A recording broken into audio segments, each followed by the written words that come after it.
rakaat.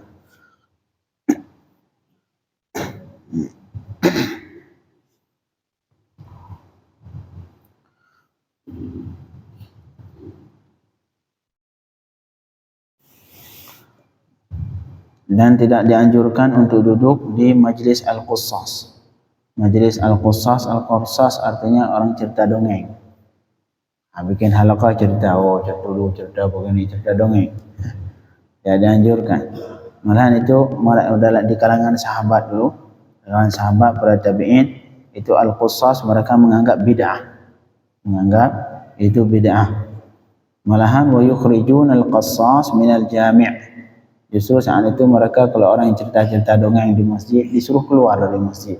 Itu di kalangan para sahabat, kalau mereka mendengar ada orang yang baca kisah-kisah yang enggak jelas, itu disuruh keluar dari masjid, enggak dikasih duduk di masjid. Dikisahkan suatu ketika hadara Ibnu Umar radhiyallahu anhu ila majlisihi fil Masjidil Jami'.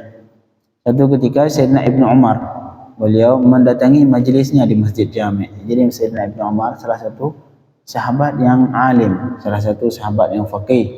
Beliau mengajar di masjid, punya majlis di masjid. Di hari Jumat mungkin, beliau punya majlis di Masjid Jami'. Kemudian apa yang terjadi? Faidza qasun yaqussu fi mawdi'. Tiba-tiba beliau datang, ada situ orang yang cerita dongeng di tempat beliau duduk majlis. Di halaqah beliau, misalkan beliau duduk di sini, tiba-tiba beliau datang sudah lebih duluan orang lain. Satu orang yang suka cerita-cerita dongeng, dulu begini. Terus apa yang dilakukan Sayyidina Umar atau Sayyidina Ibnu Umar? Faqala lahu qum an majlis. Bangun di tempatku. Kata Sayyidina Umar, di tempatku yang biasa majlis, kamu duduk ni, pindah. Kata itu orang, faqala la aqum wa qad jalastu wa sabaqtuka ilaih. Saya enggak mau bangun, kata beliau. Kata ini orang tadi, aku telah duduk dan aku mendahuluimu, aku lebih duluan. Aku lebih dulu datang ke sini, seharusnya engkau nyari tempat lain. Ini jawaban dari orang yang suka cerita dongeng tadi. Fa arsala Ibnu Umar ila sahibi syurtah. Akhirnya Sayyidina Umar dipanggil satu orang lapor ke polisi. Tolong Pak lapor ke polisi untuk diambil. Akhirnya fa aqamahu, orang tadi ngotot tidak mau bangun dari tempat majlis Sayyidina Ibnu Umar. Akhirnya datang polisi, diambil itu orang, dipindahin. Artinya mereka di kalangan sahabat itu orang yang bikin cerita-cerita dongeng di masjid disuruh keluar dari masjid. Tidak sepatutnya kita ke masjid terus suka dengerin cerita orang cerita dongeng enggak jelas.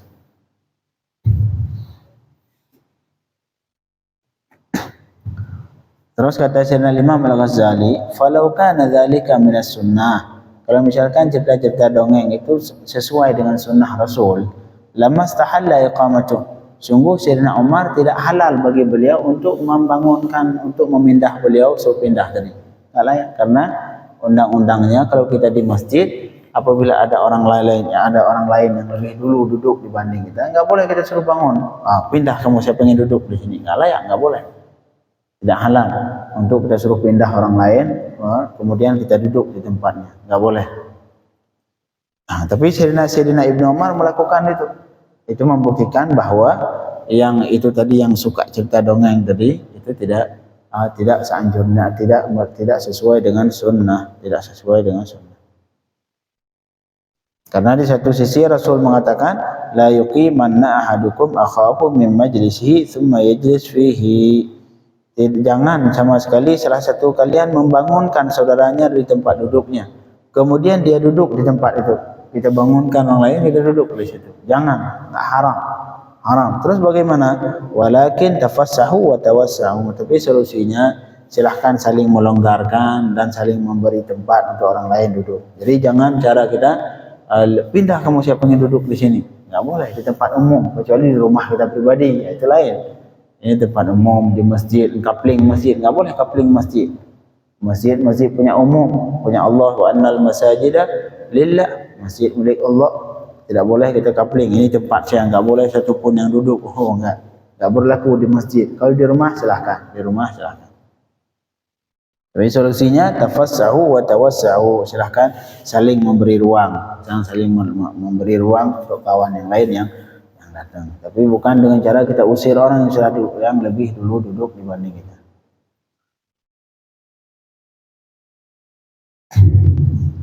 Malahan Sayyidina Ibnu Umar, wa kana Ibnu Umar idza qama lahu ar-rajul min majlisi lam yajlis fihi hatta ya'ud ilaih.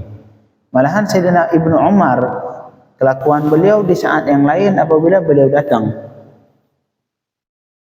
kemudian ada orang yang lebih dulu untuk duduk, itu orang bangun, bisa jadi menghormati Sayyidina Ibnu Umar, karena beliau ni sahabat. Ada orang yang lebih dulu duduk, misalkan ketika datang Sayyidina Ibnu Umar, biasanya orang kadang-kadang pindah, beliau bangun untuk biar mendahului Sayyidina Ibnu Umar. Tapi apa yang beliau lakukan? Lam yajlis fi. Sayyidina Ibnu Umar tidak akan duduk di tempat itu sampai itu orang balik lagi buat duduk. Nah, ini kelakuan beliau. Artinya beliau sama sekali tidak melangkahi apa yang dilarang oleh Rasulullah sallallahu alaihi wasallam. Tidak boleh membangunkan orang lain kemudian kita duduk di situ. Malahan beliau, orang lain sudah bangun, tapi beliau tetap enggak mau duduk sampai itu orang duduk lagi. Radhiyallahu anhum ajma'in. Tapi dalam hal yang cerita dongeng tadi enggak disuruh bangun. Justru orang ini ngotot enggak mau bangun, dipanggil polisi. Dipanggil polisi untuk suruh keluar. Marhaban. Jadi mungkin anak buahnya atau karyawannya berapa? Yang misalnya duduk di situ 3-4 orang. Tidak tahu bosnya, dia pergi, dia duduk bosnya di situ. Itu gimana hukumnya? Ya, kalau mereka setuju boleh. Memang dia disuruh duduk situ sampai dia datang. Nah, boleh. Kalau seperti itu selama itu orang setuju. Ini tempat saya duduk. Datang bos yang misalkan dia ngebooking lah, nggak mau bangun, nah, boleh. Atas yang penting mereka ini setuju.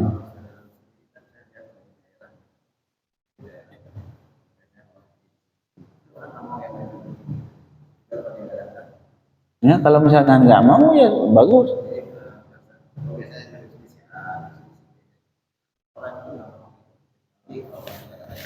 Ya, nggak apa seperti itu. Ini yang nggak dibolehkan orang sudah duduk datang kita suruh bangun pindah. Tapi kalau misalkan cuma setuju aja, saling meridai, udah bapak aja duduk di sini. Iya, nggak apa seperti itu. Bagus. Malahan di Tarim tempat kita belajar Masjid Jami' itu para alim ulama kibar itu, ulama-ulama besar situ, yang ulama sepuh lah. Itu mereka tempat duduknya sudah khusus. Jadi setiap hari Jumat memang memang semua orang untuk misalkan tiang ini di pojok ini itu khusus buat mereka. Jadi ada sebagian ulama sepuh, ulama kibar. Itu beliau ya orang lain nggak bakal duduk di situ. Memang semua orang pada tahu ini tempat punya Habib Fulan, ini tempat Habib Fulan. Tujuannya itu untuk apa?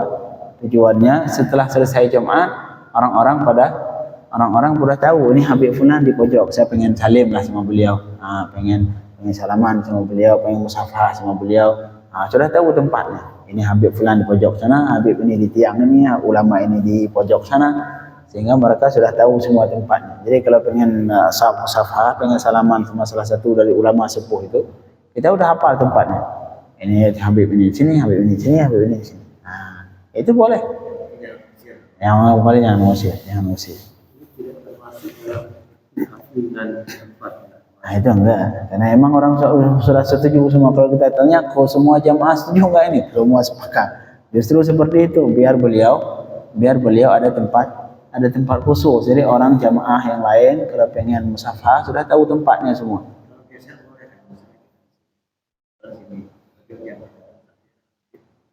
Oh, labas. Boleh.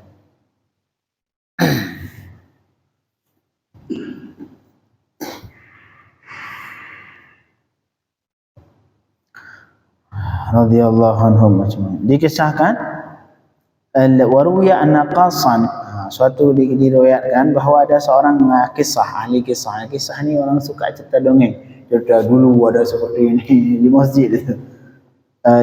Kana yajlis bi fana'i hujrah. Beliau duduk di halaman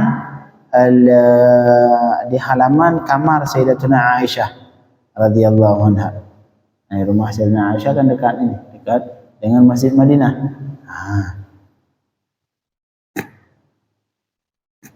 Fa'arsalat. Mungkin Sayyidatuna Aisyah mendengar di dalam. Beliau di rumah dengar ini orang cerita ngajah, ini cerita apaan nih? Cerita dongeng depan rumah beliau. Fa arsalat ila Ibni Umar, beliau ngirim surat ataupun ngirim utusan lah ke Sayyidina Ibni Umar untuk menyampaikan anna hadza qad adzani bi qasasih. Ini orang depan rumahku sudah menyakitiku, kata Sayyidatina Aisyah.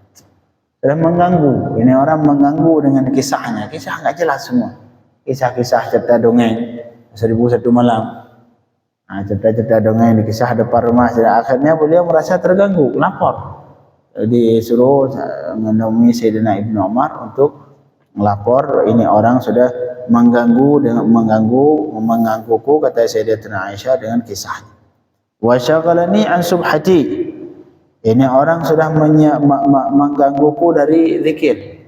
Aku biasanya salat sunnah di waktu itu, tapi gara-gara kisahnya enggak bisa fokus. Fadhar akhirnya apa yang dilakukan Sayyidina Ibnu Umar setelah sampai berita ke Sayyidina Ibnu Umar, beliau mendatangi itu orang tadi yang cerita dongeng. Fadharabahu Ibnu Umar, dipukul sama Sayyidina Ibnu Umar, dipukul itu orang, dipukul hatta kasara asan ala dhahrihi thumma taradahu, sampai dipukul sampai beliau mematahkan tongkat di bagian punggung. Pukul di sini patah, mungkin dipukul pakai kayu, patah kayu dipukul. Sayyidina Ibnu Umar. Thumma taradahu, kemudian beliau mengusir itu orang tadi.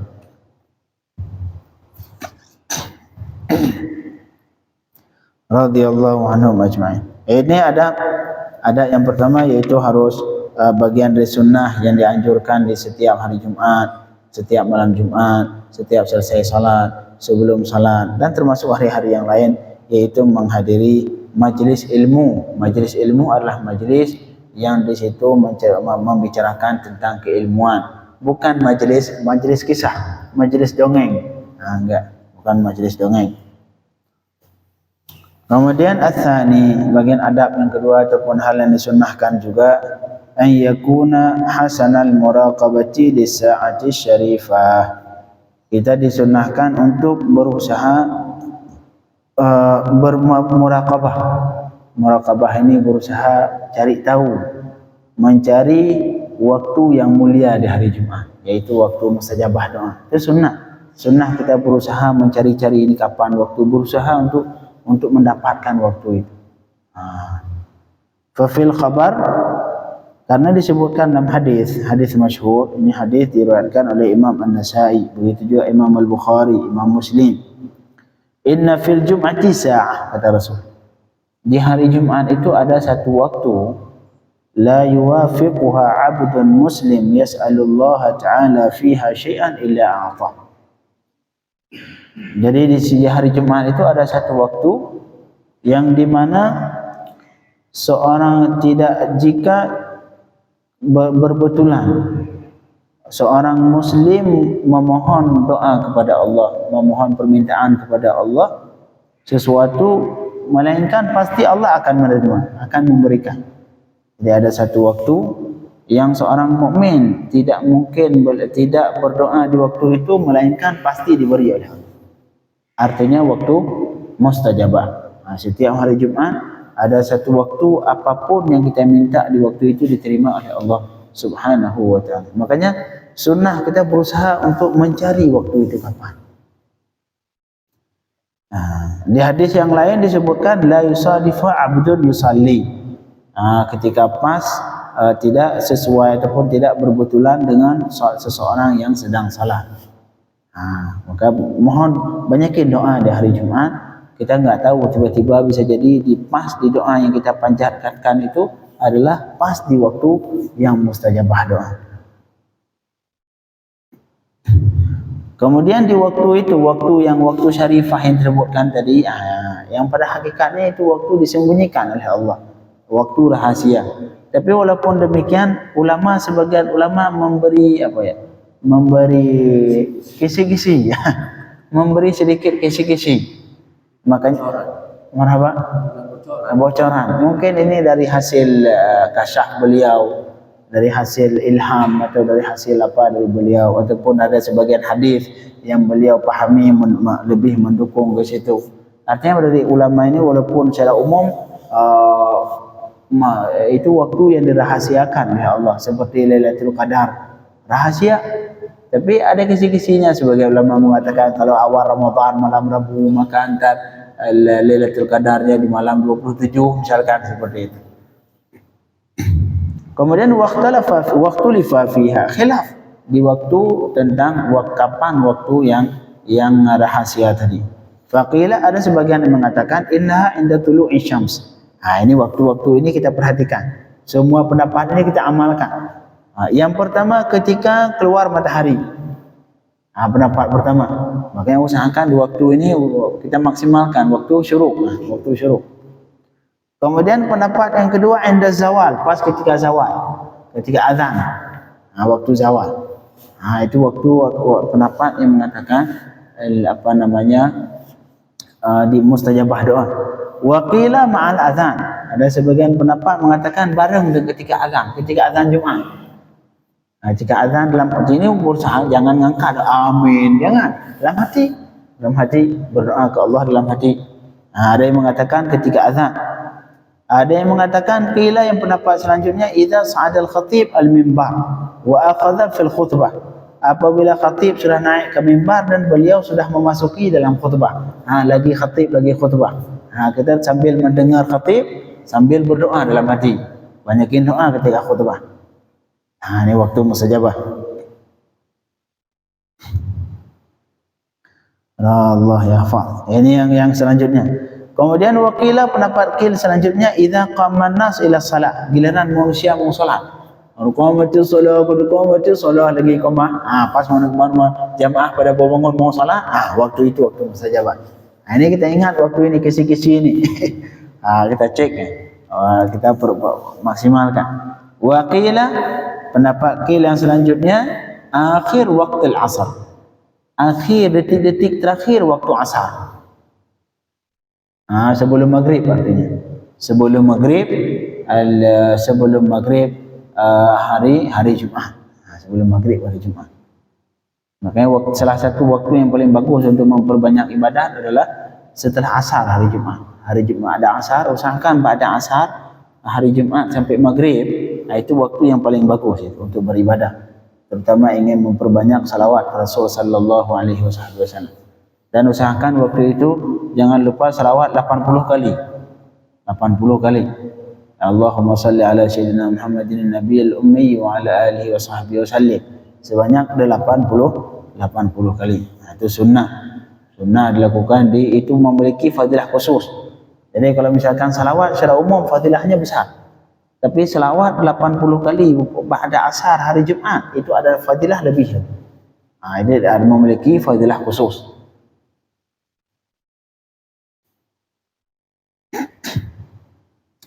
Kemudian wakil. Sudah berapa sudah? Masya Allah banyak ini. Minimal kita cek waktu-waktu ini kita fokus. Ketika keluar matahari, waktu syuruk. Ketika zawal, ketika tergelincir matahari pas ketika azan. Kemudian ada yang mengatakan ma'al azan, bareng dengan azan. Ada yang mengatakan ketika khatib sudah mulai khutbah. Ada yang mengatakan ketika orang-orang lagi mau bangun untuk salat. Selesai iqamah lah. Ada yang mengatakan di akhir waktu asar. Detik-detik misalkan 15 menit sebelum maghrib. Ada yang mengatakan qabla ghurubi syams. Pas sedikit sebelum terbenam matahari. Misalkan 5 menit, 2 menit sebelum terbenam matahari. Ini wakanat Fatimah. Ini waktu ibadah Sayyidatuna Fatimah adalah waktu ba'da asar. Wakanat Fatimah, dan Sayyidina Fatimah radhiyallahu anha tura'i dzalikal waqt. Beliau sangat memperhatikan waktu, sangat menjaga waktu ba'da asar.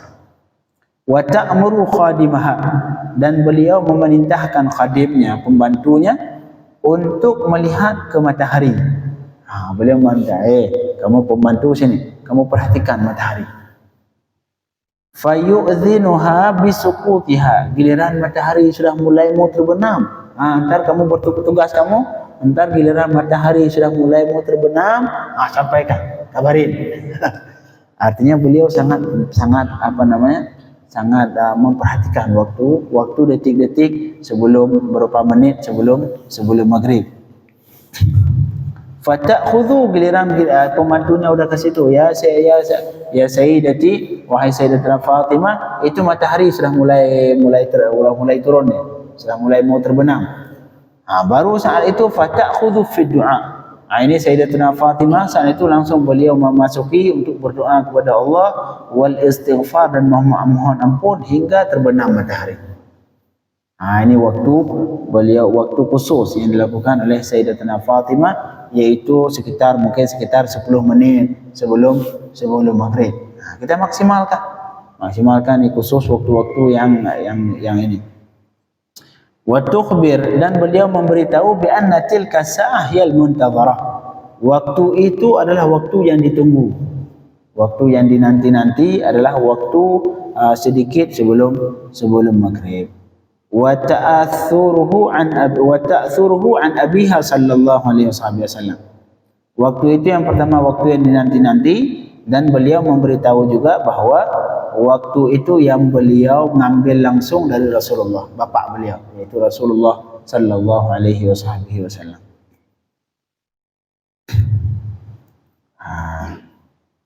La ilaha illallah.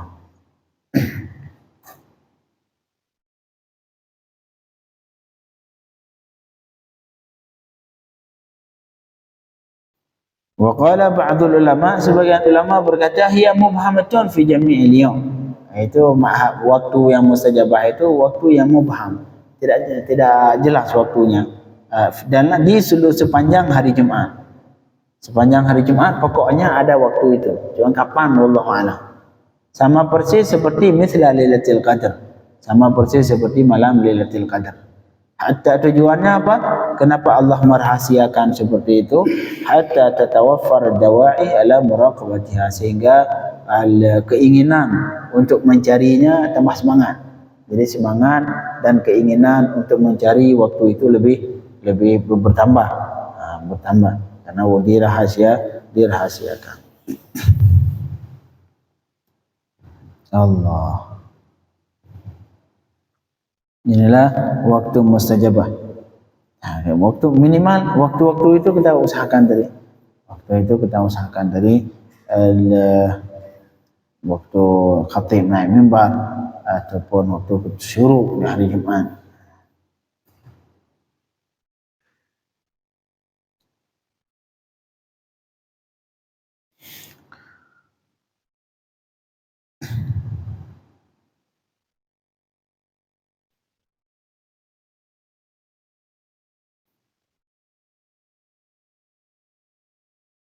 Malahan Sayyidina Ka'ab al-Akhbar, beliau mengatakan waktu mustajabah itu adalah di waktu